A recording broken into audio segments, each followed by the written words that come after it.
So in this video, we will be covering how I made my Papyrus mask, along with the issues that I faced and what I might have done differently.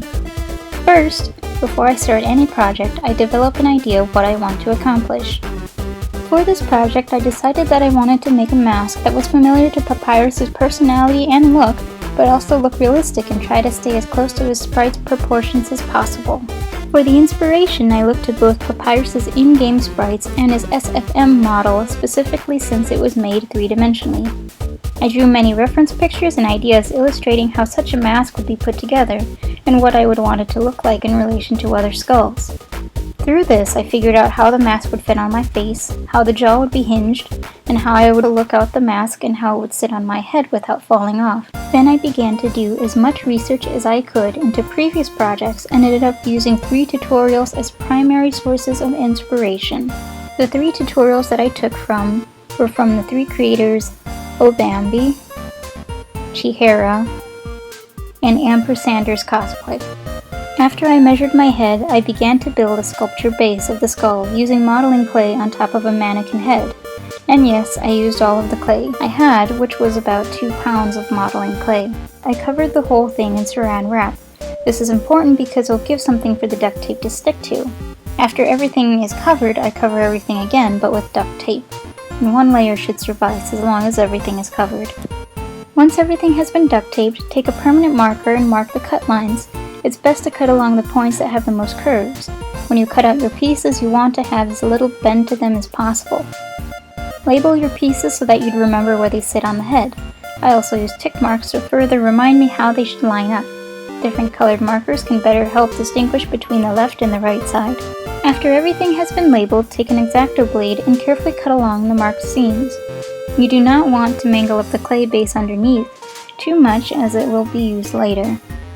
If you don't have an X-Acto blade, you can use scissors to take the first few cuts until you get the duct tape and saran wrap cover off the clay, and begin cutting along the seam lines with your scissors. You now have your cut and labeled pieces of duct tape. You're going to need EVA foam. I mostly used 5mm foam sheets bought from Hobby Lobby. 3 12 by 18 inch sheets should be enough depending on how your pieces lay out. This is where things presented problems for me in the future. Although it was very easy to mold and handle, it was also very flexible, which didn't bode well for the later steps, resulting in the mask being extremely heavy in order to keep it from falling apart. If I could, I would switch to thicker EVA foam sheets. However, this would have ended up far more expensive, insulated, and made the mask much larger in size. For this part, depending on how elaborate you plan to make your mask, you're going to need a heat gun.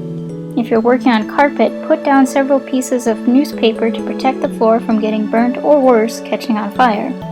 Keep the direction of the heat gun away from any styrofoam, as it will disfigure it very quickly.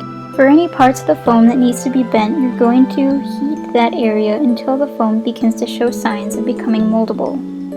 Keep the gun moving in a circular motion at a fair distance to keep the foam from burning. Once the foam becomes moldable, you're going to take that and your sculpture and press the foam to the area on the sculpture where it would sit on the head until the foam cools. It would then retain that shape once it cools. Once all the pieces have been shaped, you can organize the pieces on the sculpted head and begin to hot glue the seams together. Try wearing the mask throughout the process to see if you need to cut more space or add circumference to the mask. After this step, you will not be able to readjust your mask.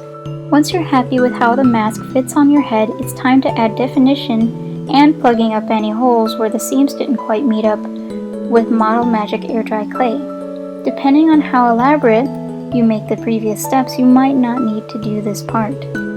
After the clay dries, you can move to the next step, wood filler.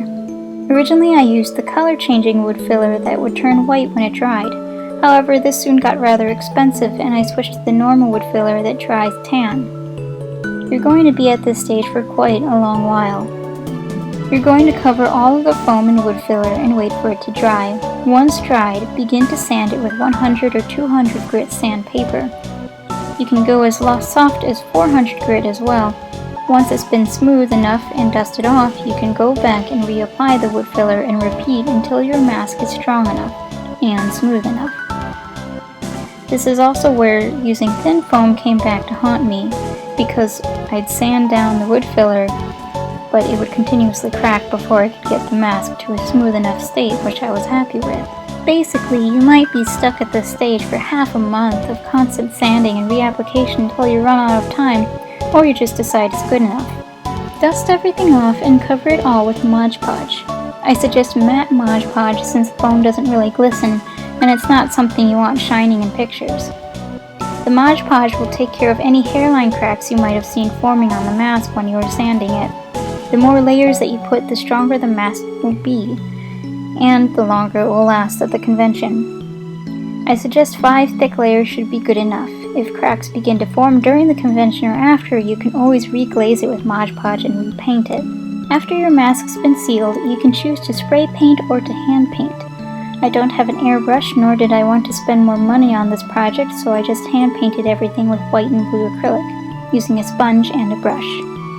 Later I went back with a fine brush and blank paint, and I painted all the black lines for the teeth, the seam lines of the skull, and the border lines for the eyes, eyebrows, and nose to fix up any deformities from the sanding process. I later reapplied the Mod Podge to seal it. Now that everything has been painted and sealed to perfection, it's time to deal with behind the mask. Depending on how your mask fits, you may need some cushioning. I used memory foam scraps and placed the pieces only where I needed the cushion. This also helped to keep the mask on my head when I was looking down or whipping my head around, as it was rather heavy and gravity could have easily pulled it off my head. Don't put the foam everywhere, as you want air pockets to breathe and keep from overheating. Wearing the mask didn't bother me too much, but wearing it over an hour while walking around made it unbearable. The first time I wore the mask, I was not used to the weight, but after a while I became rather accustomed to it and it didn't really bother me as much. Once the foam's been placed, I cut out pieces of black cloth for the eyes and the nose and I hot glued them to the inner perimeters. I heard that speaker cloth was good for this kind of job, however when I went to Joann Fabrics they didn't have any in stock. I ended up going with Ponte black fabric. It was dark enough that one could not see through as long as there was no light coming from the other side. It was also light enough to see through. I would not recommend wearing it in darker areas, however, as looking through the cloth was similar to looking through a dark pair of sunglasses. Lastly, you'll need something to cover up your neck and ears while you wear the mask.